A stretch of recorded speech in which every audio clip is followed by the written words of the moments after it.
So last week I made predictions for the NXT versus TNA Showdown, and I didn't do so hot. I got 1 for 3. The only one I got right was the main event. But these are the results for NXT versus TNA Showdown. The Hardys defeated Dark State to retain their TNA tag titles and also become the new NXT Tag Team Champions. Now, as for how about they go with the NXT tag titles, do Dark State win them back, or does another team take it from them? Uh, we're probably going to find out soon enough.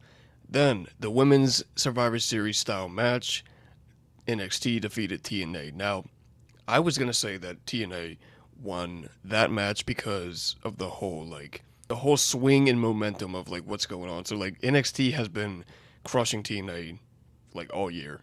Like, this whole partnership thing they've been doing, NXT has been on top. But my theory was that TNA would win these matches, and then going into Bound for Glory, it would lead to Mike Santana winning the TNA World Title from Chick Williams, which I still think is going to happen.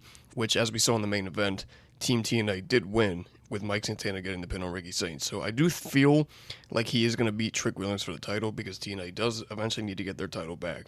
And then the other match was Ethan Page and Mustafa Ali. I figured Ethan Page was going to retain, but I went out of my way to be like, oh, what if they just give it to Ali? Kind of switch it up, be like, oh, well, now TNA has an NXT title. I guess they're just doing that with the tag titles with the Hardys. But Ethan Page did retain. So you guys tell me your thoughts on the results of NXT versus TNA Showdown. Let me know down in the comments.